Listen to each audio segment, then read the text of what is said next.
네, 대담 이어가겠습니다. 오늘은 두 분의 패널과 먼저 시작을 하겠는데요. 백기종 전 수서경찰서 강력팀장, 최창호 심리학 박사 두 분 나오셨습니다. 어서 오십시오. 안녕하십니까. 안녕하십니까. 지금 먼저 보면 부천 초등학생 시신 훼손 사건에 대해서 경찰이 지금 현장 검증을 진행을 하고 있는데요. 네. 지금 뭐 현장 검증 폭행과 시신 훼손이 이뤄졌던 전 거주지하고 지금 현 거주지로 좀 이동을 하는 중간인데 네. 일단 오늘 현장 검증에서는 주로 어떤 부분을 좀 네. 확인하게 되는지 좀 짚어주시죠. 네, 현장 검증은 이제 피의자, 그러니까 그 한모 씨나 최모 씨 아이의 어머니 아버지가 진술한 부분, 이 부분이 현장에서 직접 재현을 하는데 네. 이게 사실인지 아닌지 이런 걸 명명백백하게 밝히는 과정이거든요. 네, 네. 그래서 이제 본인이 진술했던 부분들이 현장에서 과연 자백한 대로 진술한 대로 사실인지 일치하는지, 그래서 현장에 재현할 때 동영상 촬영도 하지만 예. 사진을 찍어서 실황조사식으로 이걸 상세하게 디테일하게 기록을 합니다. 네. 그리고 나서 이제 이걸 나중에 기소 의견 송치할 때 검찰에 보내면 검찰에서는 이걸 첨부해서 재판할 때 이게 정말 피의자의 자백이나 진술이 현장의 행동과 진실인지 네. 일치하는지 이것을 가늠하게 되는 중요한 실황조사서 수사의 일환이죠. 그러니까 이제 뭐 혹시라도 경찰 진술에서 얘기를 했지만 현장 상황으로 봤을 때 아니다. 뭐 이런 상황을 경찰이 확인을 하는 과정이라고 그렇습니다. 보면 되겠군요. 예를 들어서 본인이 사실이라고 진술한 부분이 네. 현장에 와서는 자기가 가보지 않고 하지 않은 행동을 네. 행동이나 범행을 못하고 어색한 부분이 나오거든요. 그럴 때 다시 추궁하게 되는. 네, 그런데 네. 현장에 진술이나 자백이 일치하게 되면 그걸 그대로 해서 자기가 범행한 사실이 현장의 상황과 일치한다. 예. 진술이 일치한다. 이렇게 해서 공소에 유지하는 데 사용을 하는 것이죠. 그런데요. 지금 뭐 일단 뭐 현장 검증을 통해서 좀 더 구체적으로 내용을 확인을 하겠지만 일단 범행을 좀 부인하다가 어제 결국은 어느 정도 좀 중간 수사 결과를 보니까 범행을 시인을 했어요. 그렇습니다. 2시간 넘게 폭행을 했다고 하던데 네. 2시간 동안 그 어린아이가 맞았다는 거잖아요, 지금. 네, 2012년 사실 11월 7일 날 네. 이 아이가 이제 어머니하고 그다음에 그 당시 5세 된 딸, 2살 어린 동생이 있었죠. 네. 여동생이죠. 그리고 이 아이는 7세였는데 네.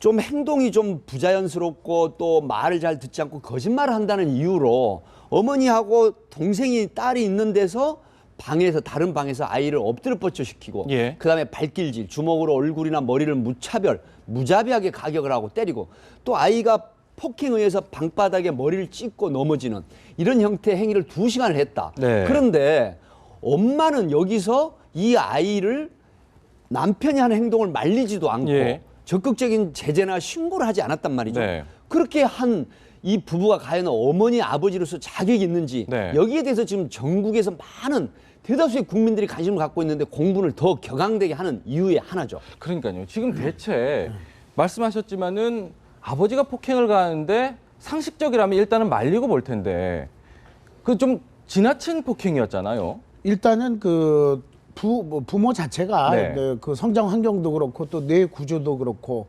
더군다나 아버지 같은 경우에는 뭐 은둔형 외톨이라고도 이제 표현이 되고도 예. 있는데 그 엄마 같은 경우도 공감 능력도 떨어지는 데다 현실 감이 떨어지는 네. 그리고 아버지에 대한 남편에 대한 두려움도 있는 것 같고요. 네, 네. 그러면서도 그 아들이 맞고 또 죽은 상황에 대해서 저항을 할 수 없는 무기력 상태에 빠져 있는 엄마라고밖에 볼 수 없죠. 네, 네. 그러다 보니까 이 상황이 아니면 나도 죽을 수 있다는 두려움이나 공포를 가졌을 가능성도 있고요. 네. 그러다 보니까 이제 협조도 하게 되고, 예. 그리고 이제 그걸 감추고 또 심리적으로는 방어 기제를 통해서 이것은 우리에게 있어서는 안 될 일, 그 이제 방어 기제는 부정이라고 하는데 네. 그거를 이제 하면서 심리적으로 이제 그걸 억압시키고 그러다 보니까 아들이 지금 뭐 죽은 건지 살아있는지 자체를 완전히 억압시켜서 의식 속에서는 인지 구조상에서는 없는 거죠. 네.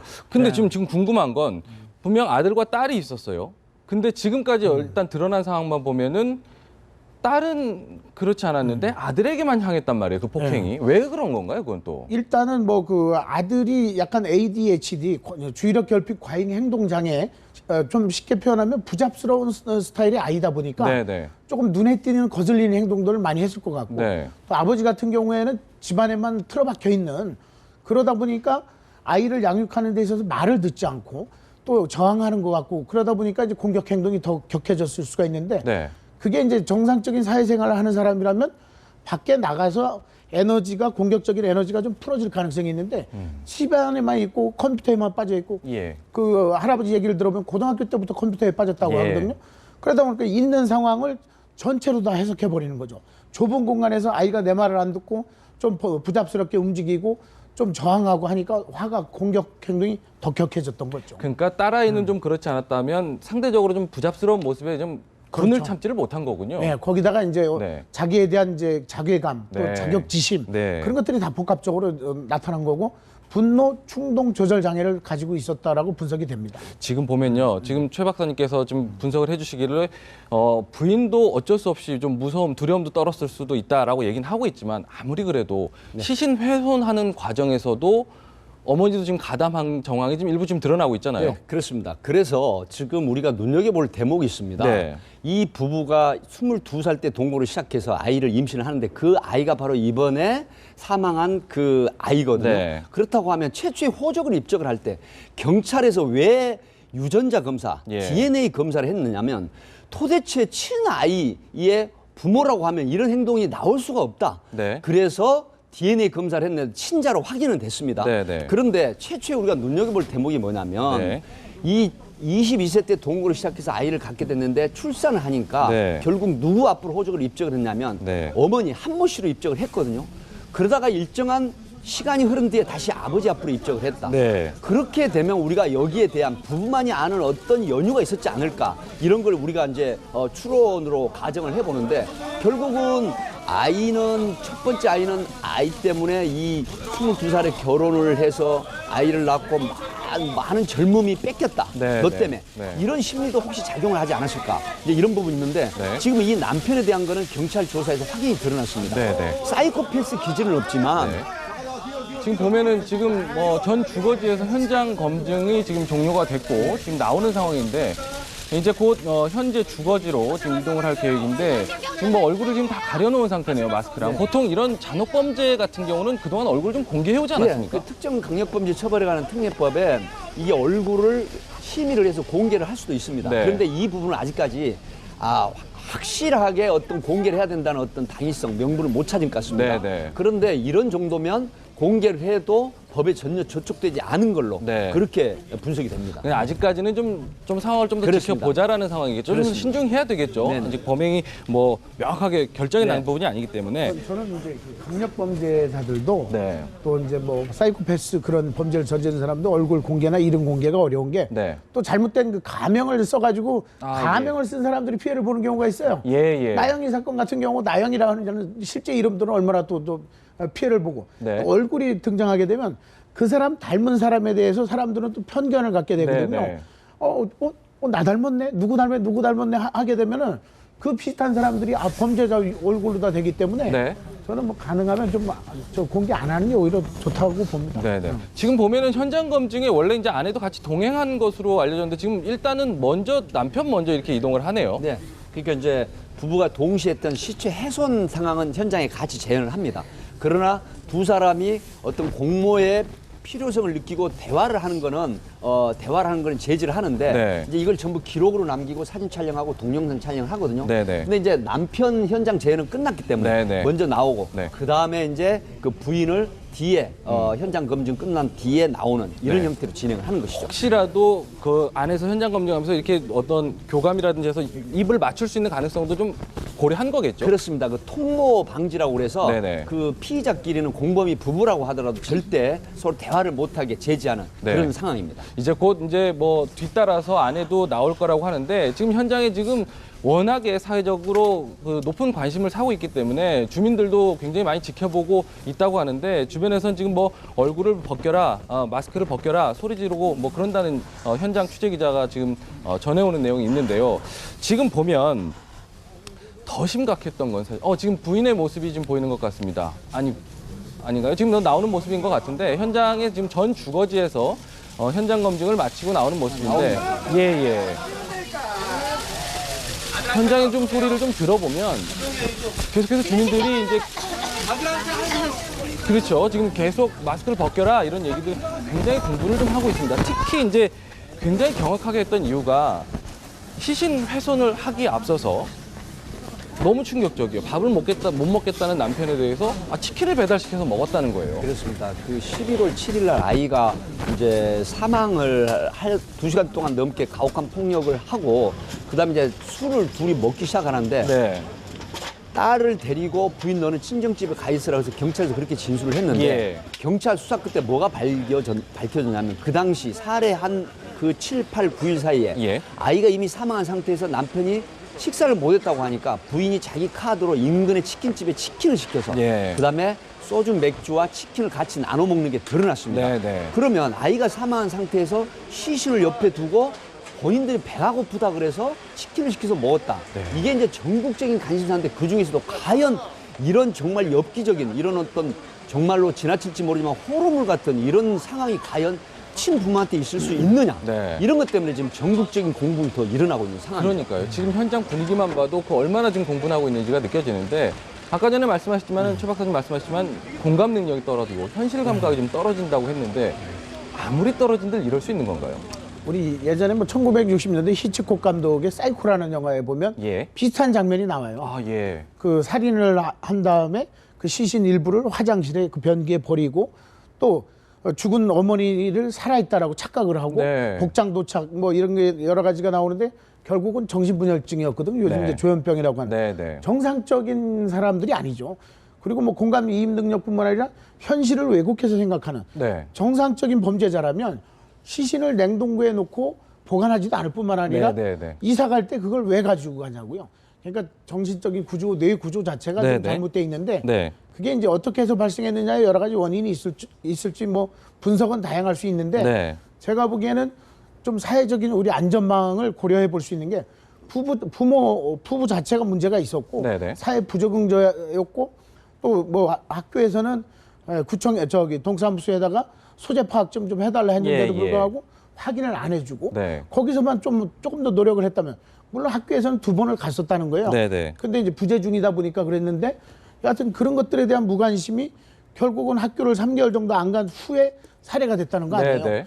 그러니까 부부의 문제뿐만 아니라 주변 사람들 또 이제 할아버지 할머니의 또 문제도 있고 네, 네. 친인척의 문제도 있지만 네, 네. 제가 보기에는 사회적인 안전망에서의 그 뚫어짐도 지금은 이제 문제를 초래한 거죠. 경찰에서 지금 보면은 뭐 당초에 이제 사이코패스는 아니다라고 얘기를 했는데 경찰에서 이제 수사하는 게 여러 가지 종합적인 부분에서 정신 분석도 하고 주변 환경도 듣고 모든 정황을 좀 살펴보잖아요. 네. 네. 어떤 부분을 좀 주로 예. 좀 보게 되나요? 지금 이제 현재 경찰에서는 사이코패스의 성향은 아닌 걸로 보여졌지만 네. 분노 충동 조절 장애. 네. 우리 최 박사님 말씀하셨지만 그게 드러났고요. 그다음에 알코올성 의존도가 굉장히 높다. 네. 그다음에 이제 성장 과정을 통해서 보니까 부모에게 물론 부모는 그런 사실이 없다라고 하는데 본인은 그렇게 진술했습니다. 어릴 때 학대를 경험을 했다. 예. 그런 상태에서 게임에 중독이 된 상태가 지속이 되면서 결국은 이런 상황에 이르게 된 원인이 심리적인 문제가 있는 것인지 네, 네. 어떤 뇌에 어떤 영향이 있는 것인지 이런 것도 지금 앞으로는 추가로 수사를 할 계획이고 네. 또 어머니도 역시 어릴 때 방임 속에서 자랐다라고 진술을 했거든요. 네. 그렇다고 하면 이런 부분들이 과연 진실인지 근데 저는 약간 회의감이 듭니다. 네. 왜 그러냐면 이 아이가 사망한 시점을 10월 달에 강제로 목욕을 시키려다가 넘어져서 결국 방치한 끝에 사망을 했다라고 했는데 최초 진술을 경찰의 그랬죠. 네. 끈질긴 추적 수사 끝에 지금 밝혀졌죠. 예. 11월 7일 날 결국 2시간 넘는 폭행에 의해서 사망한 거. 네. 그리고 부부가 공모해서 시신이 훼손 유기한 거. 예. 이런 부분들로 봐서는 아마 이 부부가 치밀하게 사전에 형량을 줄이고 처벌을 받지 않게 하기 위한 네, 목적이었다. 네, 네. 제가 어제 굉장히 분노를 했던 것 중에 하나가 네.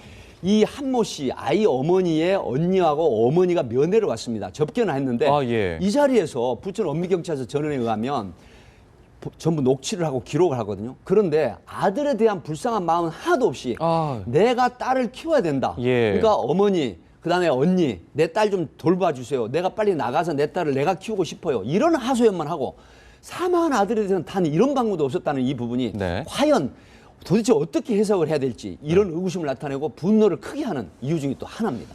지금 아까 보면은 아까 말씀하신 대로 너무 끔찍한 영화 같은 이야기를 계속 얘기해 주시는데 그런 끔찍한 과정이 일정 정도 시간이 지났고 계속 그러면서 어느 정도 좀 무감각해졌다라고 봐야 되는 건가요? 지금은 아까 초반에 말씀드렸듯이 무의식의 저 깊은 곳에다가 예. 억압을 시켜놓은 거고 부정을 하고 있기 때문에 예. 지금 백 팀장님 말씀하신 대로 현실적으로는 그 죄책감을 느끼면 너무 충격이 크고 본인이 감당을 못하니까 네네. 자꾸 이제 억압을 감춰놓는 거거든요. 네네. 근데 어느 시점에 거기에 대한 죄책감 내지는 공포가 일어나게 되면 제가 보기에는 엄마 같은 경우는 비정상적인 행동을 할 가능성이 높고 네. 그래서 딸을 맡길 수가 없는 거거든요. 아 예. 그래서 네. 가만히 보면 두 사람 다 지금 특히 그 아버지 같은 경우에는 그 인면수심의 그 말이 맞는 게 우리 사람들의 뇌는요 이 후두엽부터 중뇌, 전뇌 이렇게 파충류의 포유류의 영장류의 뇌로 가는데 아 예. 게임 중독이나 인터넷 중독이 되면 이 전두엽 부분의 기능이 마비가 돼요. 영장류의 뇌. 예, 영장류의 뇌가. 그러니까 무슨 냐면 고동, 인지, 판단 능력이 떨어지는 거죠. 예. 그게 이제 우리가 음주운전 많이 하는 사람들도 충동성 조절 장애가 있거든요. 네네. 그럼 전두엽 기능이 15% 이상 떨어져 있어요. 네네. 그리고 이제 이게 게임 중독이나 그런 데 빠지면 더 심해지고 네.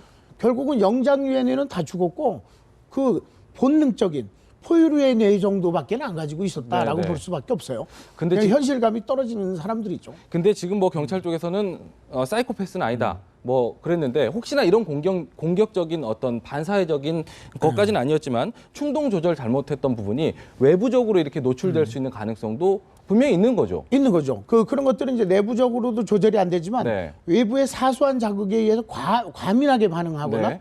과민하게 공격적으로 변하거나 네네. 그럴 가능성은 충분히 있죠. 그게 이제 아이가 조금 이제 말을 안 듣고 조금 과잉 행동 장애다 보니까 부잡스럽고 네. 또 자기는 집에서 게임만 하는데 방해스럽고 네네. 그런 것들이 이제 복합적으로 작용해서 저런 폭발적인 공격 행동을 보인 거죠. 그런데요, 지금 조사 중간에 뭐 앞서서 이제 진술하기 혐의를 인정하기 전에 약간 뭐 발작 증세도 보이고요. 네. 뭐 여러 가지 이런 행동들을 좀 보였던 부분에 있어서 분명 회피하고자 하는 목적이 있었던 거죠. 그렇습니다. 보통 피의자들 인터뷰룸이라고 해서 피의자 네. 조사실이 따로 있습니다. 예. 녹취를 하는 곳이거든요. 네. 근데 여기에서 이제 상당히 폐쇄된 곳입니다. 네, 네. 그렇게 하면서 본인의 범죄 사실을 추궁을 하게 되면 네. 본인이 쉬고 싶을 때도 깨병이라는 부분을 버리고 또 아, 네. 실제로 정신적인 쇼크가 오면서 심장 발작을 일으키는 경우도 있습니다. 네, 네. 그런데 경찰의 전원에 의하면 이 사람은 상당히 깨병 스타일을 부리고 왜 그런 정황들이 나타나냐면 자기 범행에 대해서 계속 부인하고 치밀한 어떤 시나리오에 의해서 진술을 했거든요. 그런데 경찰의 어떤 관련한 정황이나 증거에 의한 수사가 거짓이라는 게 드러났기 때문에 네. 그 부분들이 본인은 실토하기가 굉장히 부담스럽고 심리적으로 어떤 압박감을 느꼈을 것입니다. 네, 네. 그러니까 내가 좀 일시적으로 이 모면을 하고 싶은 마음, 네. 또 쉬고 싶은 그런 생각 때문에 네. 그런 어떤 발작 증세를 가장해서 일으켰을 가능성도 높습니다. 지금 보면요, 뭐 경찰에서는 뭐 살인 혐의 적용하는 방안을 검토하고 있다라고 얘기했는데 살인죄 적용이 분명히 가능한 부분이죠. 지금 이제 폭행치사하고 방임, 그 아동복지법도 유기, 사체 유기, 그다음에 이제 사체 손괴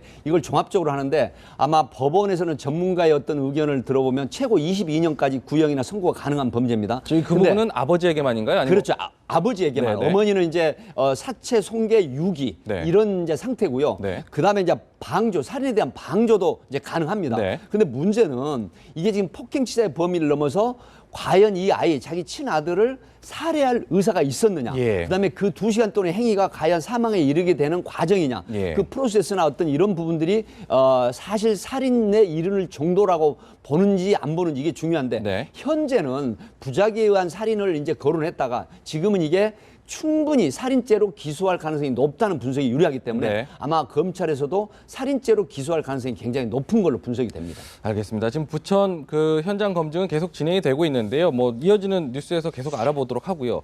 이 와중에 또 하나 오늘 아침에 좀 충격적인 소식이 있었습니다. 저희 아침에 저희가 뉴스 시작하면서 단신으로 좀 전해드렸는데 경기도 광주에서요. 24층짜리 아파트 18층에서 지금 40대 가장이 일가족들을 살해하고 투신을 한 상황이 있었습니다. 그 내용 좀 한번 다시 좀 짚어주시죠. 이겁니다. 오늘 아침에 오전 9시 조금 넘어서 112 신고가 들어옵니다. 네. 그래서 경기도 광주경찰서에서 내용이 무슨 내용이냐면 내가 18층에 사는데 부인을 살해하고 그다음에 아이들 2명도 망치로 내가 때렸다. 아, 예. 그렇게 신고를 합니다. 네네. 그래서 이제 그 관할 파출소에서 긴급히 출동을 했는데 네. 현장에 가서 보니까 네. 하단에 1층에 남성이 쓰러져 있는 상황이고 그다음에 18층 신고한 장소로 올라가 봤더니 네. 바로 42세 된 부인, 네. 18세 된 딸, 네. 아들, 11세 된 딸, 네. 3명이 굉장히 잔혹한 형태로 사망한 채 쓰러져 있었던 네네. 상황입니다. 네, 굉장히 끔찍한 사건이 지금 연초부터 계속 벌어지고 있는데 이런 사건 같은 경우도 모르겠습니다. 어떤 가정 환경이 있었는지 조금 더 경찰 조사가 좀 이어져야 되겠지만은 이 상황에서 자녀들의 목숨을 이렇게 빼앗아가도 되는 건지 같은 상황 아닐까요? 약간은. 정말 이거는 또 좀 새로운 건데 이제 우리가 살해 후 자살 네, 이게 이제 굉장히 우리 사회에 한 몇 년 전부터 지금 계속 등장하고 맞습니다. 예를 들어서 이제 산모 우울증, 산후 우울증을 가지고 있는 엄마가 아기와 동반 자살하고 네, 뭐 이런 것들. 근데 이제 이 경우에는 뭐 좀 더 분석을 해봐야 되겠지만은 남편의 어떤 사회생활의 부적응 예. 그리고 부부관계의 문제가 자녀들에게까지 이제 그 전이가 되고 투사가 돼 버리는 네, 네, 이건 정말 잘못된 엄청난 범죄죠. 네, 네. 그건 단순한 자살이 아니고 살인 범죄라고 하는 아주 극악한 죄를 지우고 저지르고서 그것을 이제 부담하기가 어려우니까 네네. 자기도 이제 죽음으로써 마감을 하는. 네, 부부관계의 문제였으면 부부관계끼리만 하면 되는데 그 아이들이 무슨 죄가 있어요. 네네. 그리고 잘못된 생각이 뭐냐면 아니 아버지나 엄마가 문제 있으면 그 사람은 혼자 떠나면 되는 건데 나머지 아이들은 스스로 살아갈 수도 있고 사회가 도와줄 수도 있고 네. 아니면 또 더 좋은 양부모를 만날 수도 있기 때문에 네. 자녀들에 대한 걱정은 안 했으면 좋겠어요. 저는 자살 예방 힐링 봉사단 단장으로 있으면서도 예. 죽으려면 혼자만 죽으라 이거예요.